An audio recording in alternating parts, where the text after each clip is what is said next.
agree with mixed-race relationships because... So if he doesn't agree with one, never enter one. Exactly. End of story. That's exactly. We should Don't make it now. Don't make it now. stay separate. You have your culture. I have mine. I don't think that is what I said. We shouldn't interbreed. This is your opinion. How would you want your opinion to be? Exactly. Can I just ask you, so where do you believe that your opinion should go? I mean, do you think your opinion should stay within the four walls? You were entitled to speak your opinion, but do you think your policies should be sort of like, I mean, it'd be a little bit putting the clock back, wouldn't it, if we sort of try to sort of keep all the races and presumably religions and creeds, and we're not just talking about black and white, that's just too simplistic, isn't I mean, what is wrong with separation? I mean, wherever you put black and white people together, there are problems. I think one of the things, when you discuss, I think ignorance brings out a lot of problems. And the thing is, when you're talking about sort of black, white, and you go back in time, what I find with the British, they tend to have selective memories and so on. Now, I speak as a father of a five-year-old girl. Now, when my daughter's grown up, my daughter's got the best of both worlds. She's got her English side. Of course, nobody's going to say she's blonde, blue-eyed English or whatever, but at the end of the day, I'm Jamaican. I've got Jamaican and British passport. She's English. She can go to Jamaica when she wants. She can stay in Britain and learn everything. It's nothing. We have too much of a selective memory. And when you have people like this, you're entitled to your opinion. Great, but then you can go to any council estate and see 5 white kids going around. They're all living off Social Security. Never mind 5 mixed-race kids or whatever. But you can't say that's too much of a generalization, which I think we've got over a long time ago. Well, for those of you that have never been in a mixed-race relationship, we thought it would be a good idea to start by talking to somebody who has been in one and still is. Cheryl, welcome to the programme. Hello. Hi. Now, you're married to Daniel here. Yes. I know that Daniel is from Kenya. Yes. Now, tell me how you actually met Daniel. Well, Daniel was a Samburu tribesman from the Maasai. Invented by the media and used more frequently by the media than by police.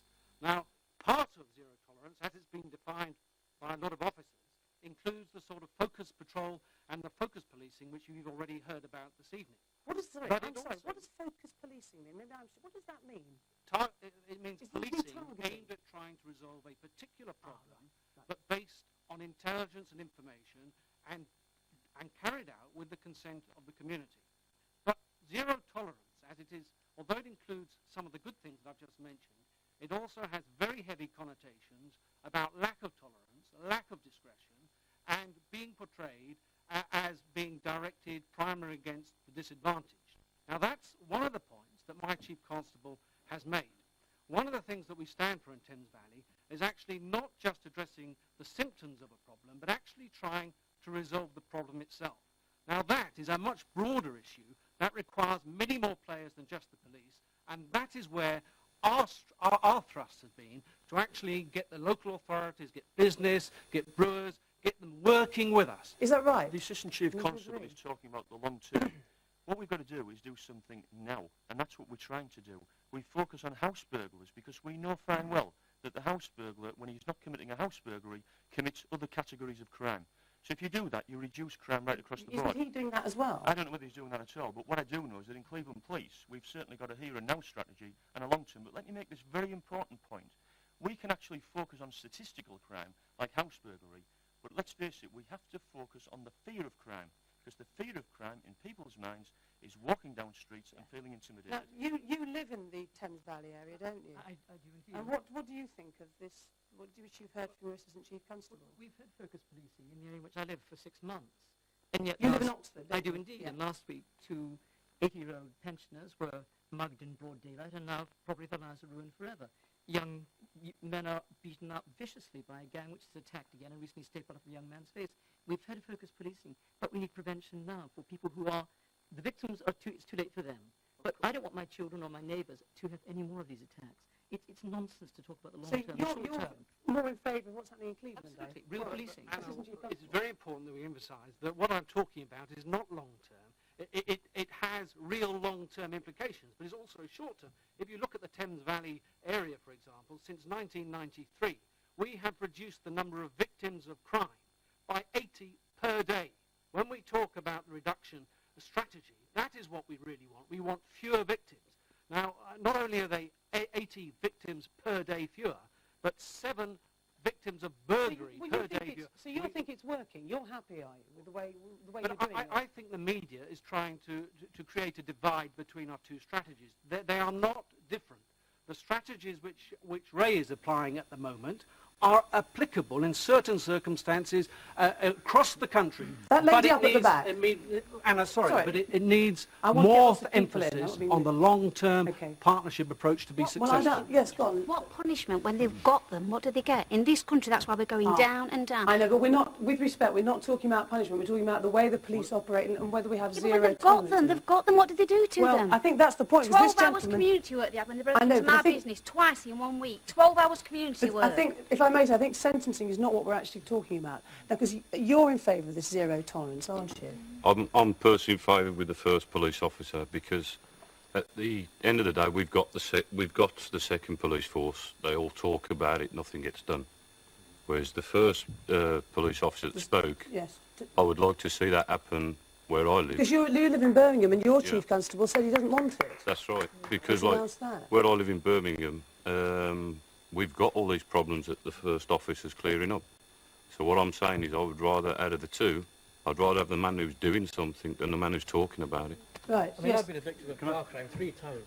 And I actually go with this block here. I feel as though the police are just, policy is terrible. If you're a victim of car crime, the policy, it's only a car crime, it's still a victim. And as far as I'm concerned, for zero tolerance, but See, do this with is these the people. problem, isn't it? But the People point is- don't feel that you're doing anything. It's the way it's misrepresented on the media. Now, we really must focus on this because come in on in this, Thames Valley, in the right places, Sorry, but- we are listen to you, conducting but just the same Mr. sort of Davis, operation. this that man is talking about his own direct experience. He's not talking about what he's read in the papers. He says he's cheesed off because his car keeps getting broken into and nobody seems to be doing anything about it. Can I just tell you Well, this? I'm sorry, I was doing a question. Either you or to answer. just- so- look, I'm not- No, let him answer that, because I think sorry, it's all only right. fair. sorry. And this gentleman is in a different area. I'm sure that they are trying to do something to respond to his problem. Right through the country, we are trying to combine operations which actually address specific problems in the here and now and also lay the foundations, which we must lay, for the medium and long term. That is the only long-term solution to victims, offenders and community. What did you want to say? I'm very glad to hear that the Cleveland police are at last doing something about the burglary rate. Burglaries, as we know, all over the country have a very poor clear-up rate. If Cleveland's doing something about it, all well and good. It's certainly not happening in my hometown. What I'm concerned about is what the Mr. Mallon said about antisocial behaviour. Now, laws should be passed for actions and behaviour which do real harm, real damage to people and property.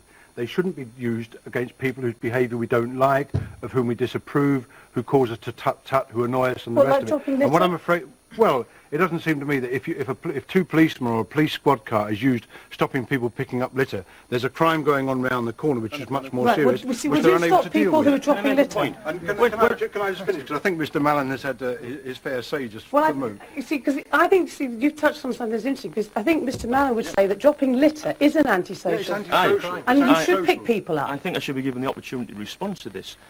As far as I'm concerned, those quality of life offences, it's very important that we actually counter those because the public expect the police to do something when they see wrongdoing. See, I think If some they- people if they- do. could I finish, quality please? of life, If they this don't, this is a very then subjective public thing. Well, hang on, confidence... Ron. It's in the eye of the police. Yes. And if he Then- doesn't like Well, it, I he don't says know. it's against the Let law. me do this. Aye. Let me ask the people in the audience. I mean, do people think that stopping people from making the litter is something the police should be doing? Gentlemen at the back. I mean, a quickly. police officer walking down the road, stopping somebody picking up litter. It's a trivial thing. You should just say, Right. put it in a bin. Okay, he thinks it's Should they trivial. go back to the station and hold them there for 2 hours while they And question should and they go interview back to them? the Waste of station? police Can time. Can I make this point? Waste of time. No, let Could Mr. I Mallon answer. please Yeah, make go a on. point?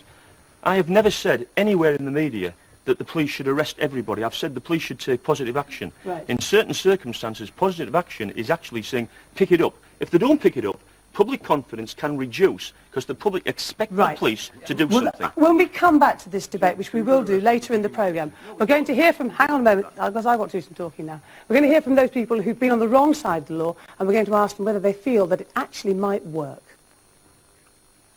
Well, you'll have another chance to vote on that debate later in the programme. In part 2, the student who got Tony Blair's secrets out of thin air. Are pages and mobiles as private as you think?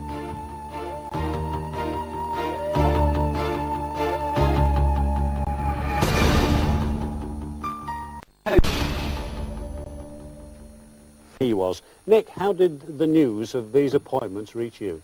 It came to me on the early hours on Saturday morning in the nightclub, and it gave out jobs and names of people, what they'll be doing in the new cabinet. And it all came through on a standard bleeper? Yeah. I just pressed the button and revealed the bleeper saying cabinet appointments made, Dwyer, Scottish Secretary and so forth, which I thought was very strange and coming towards me. And it just kept on coming? Yeah. Later on that evening I got another one saying about Mo Malone opening the Scottish, Irish peace talks, and then other ones came after that. Sensitive stuff, isn't it? Yeah. I mean, have you any idea where it's coming from? I suspect it might be coming from the Labour Party, crosswires or something, but I know I shouldn't be getting it. No. Have you made any efforts at all to tap into this information? No, None at all? No. What's your background? Are you a wizard or a boffin? No, I'm just a normal student. An ordinary student. It's very worrying, isn't it? Has it unsettled you? Yes. It's unsettling me. Unsettling me a bit.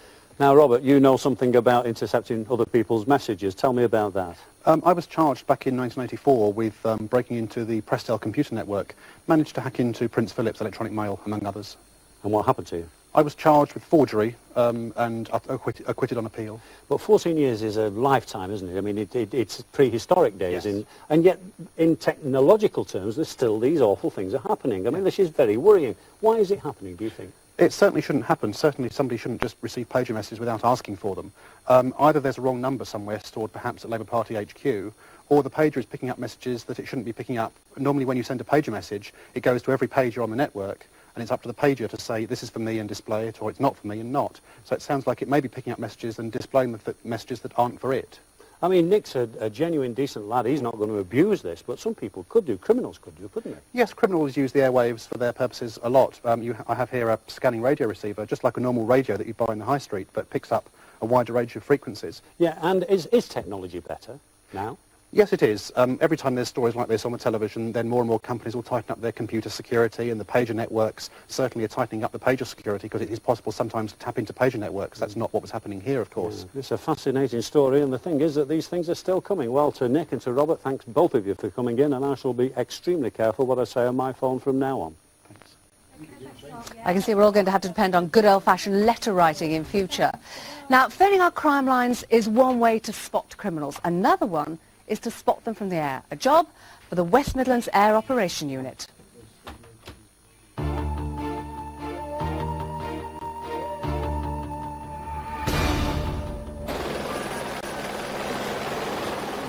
The West Midlands Police helicopter operates day and night, searching for missing people, or more often for offenders trying to escape from the police on the ground.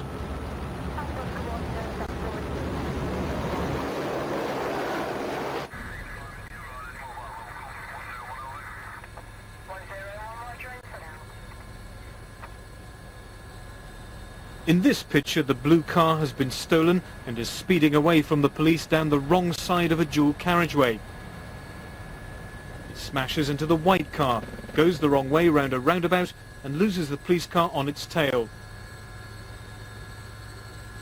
The driver dumps the car, and if he wasn't being followed by the Air Operations Unit, he could well have escaped.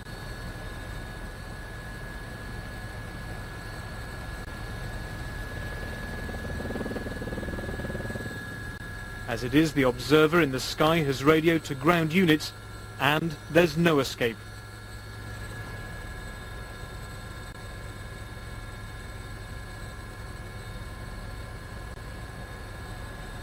It takes about 18 months for an observer to become proficient in navigating around the force by day and by night using an A to Z, because a lot of the features that we use in the daytime simply aren't there at night. The initial training of an observer takes around about 10 weeks, but that's just the beginning of what is quite a steep learning curve.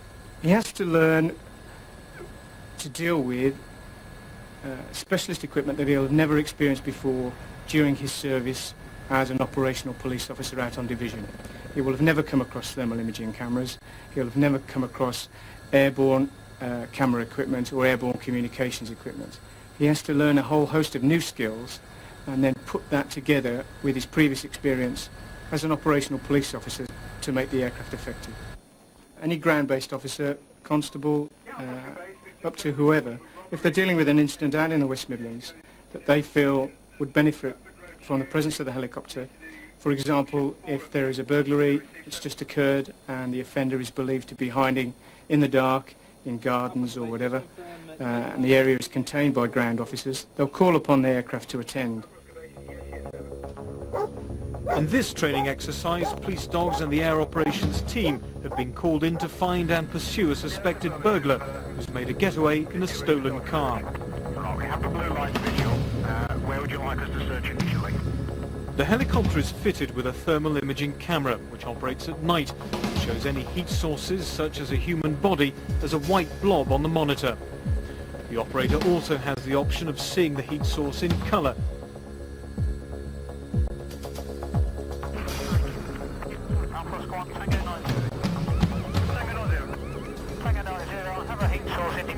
Along the line of the woods on your right-hand side, probably another 20-30 yards. Make your way, keeping the woods on your right-hand side.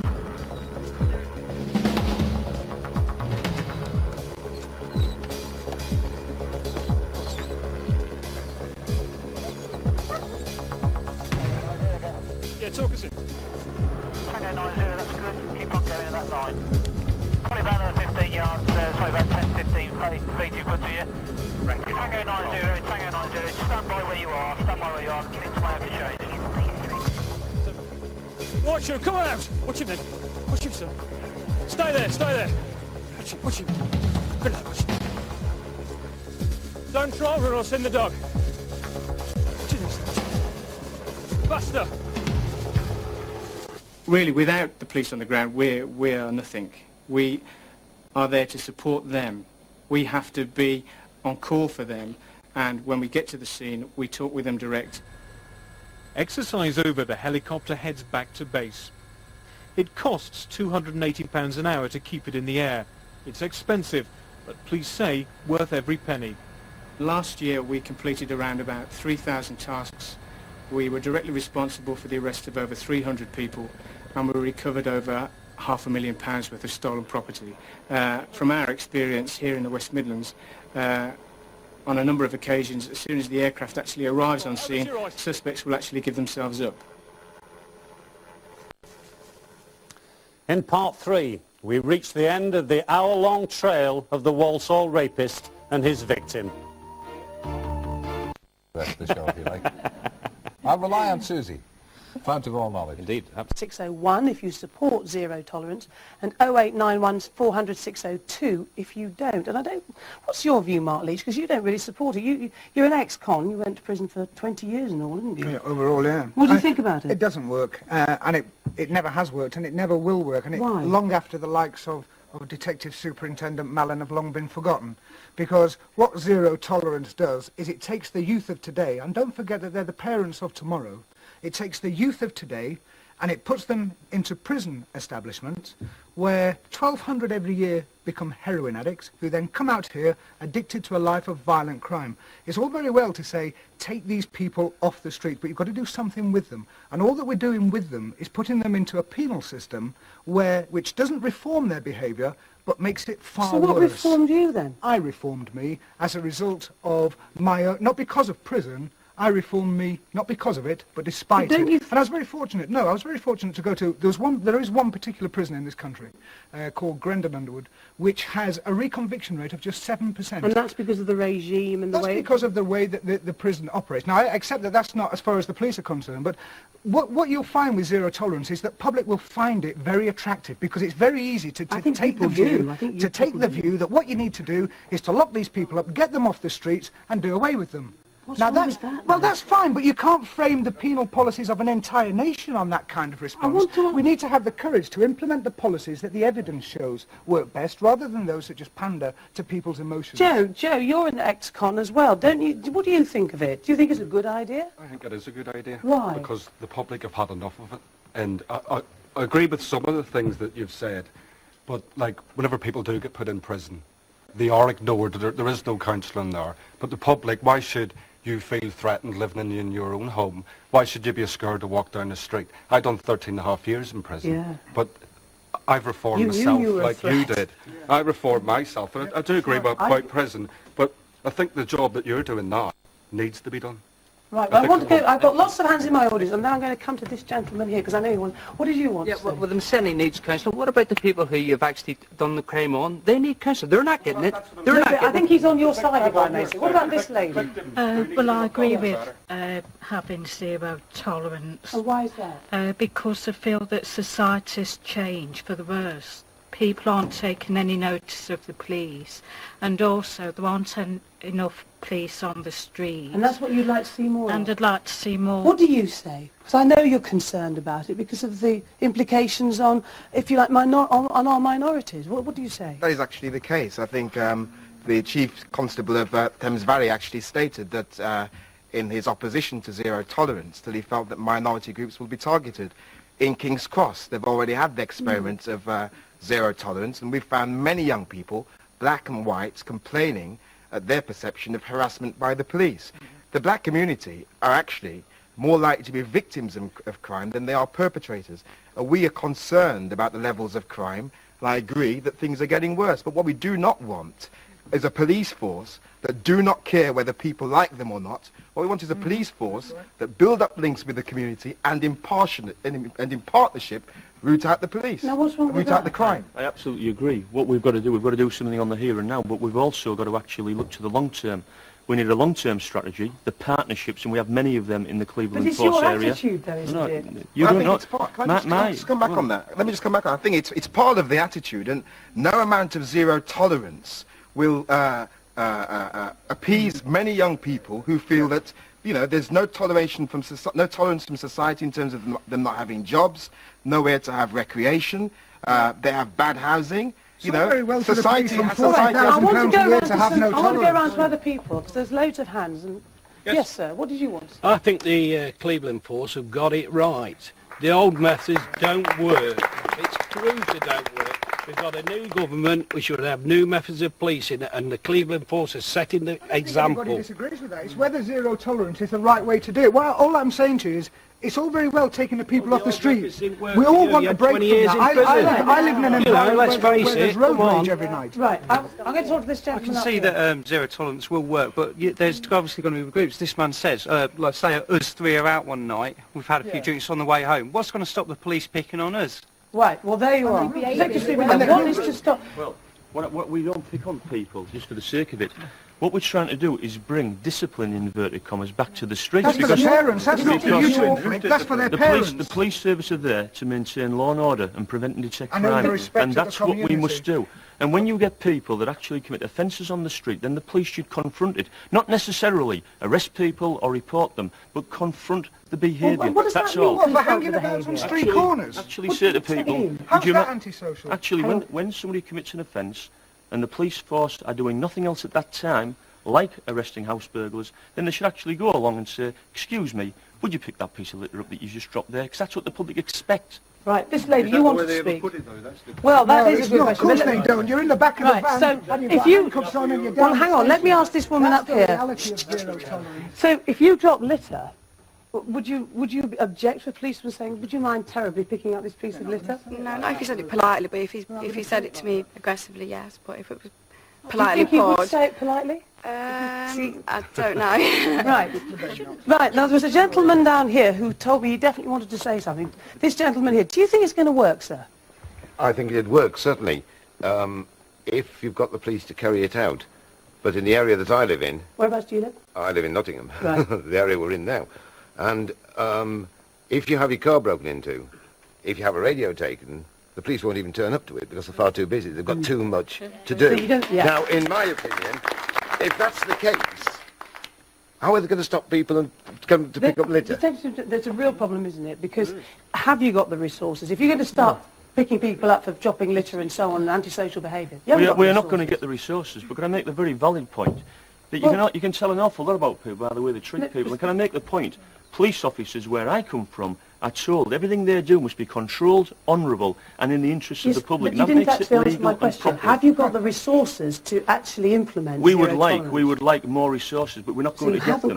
We're not going to get them, so therefore we're doing the very best with what we've got, and we seem to be reducing crime in Middlesbrough. And reported crime, which is not the same thing.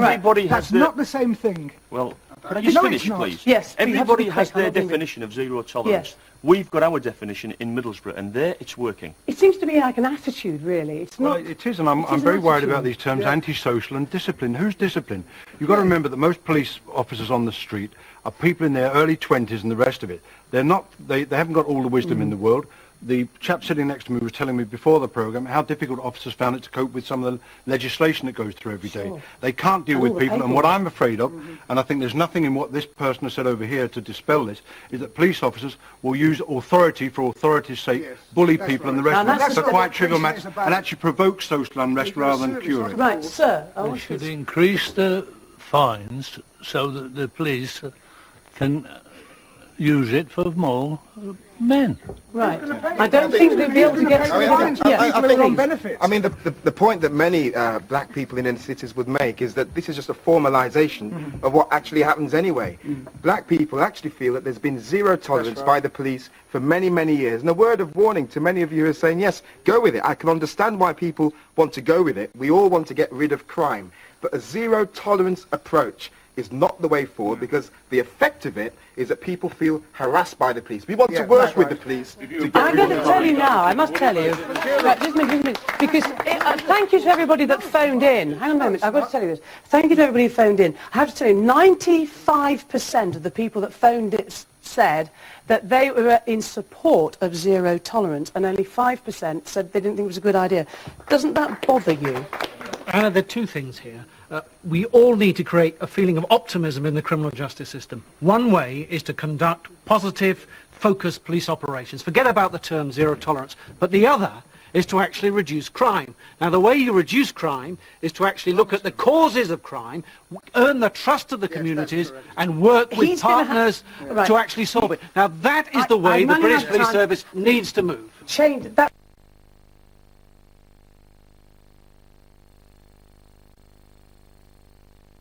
Very much for the debate. Thank you.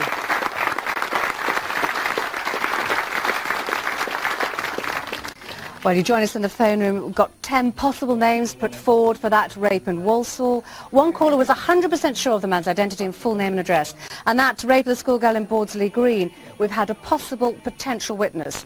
And several callers have given the same names of the people using the stolen credit cards to buy petrol in Leicestershire. The lines are open until 12. Please keep the calls coming.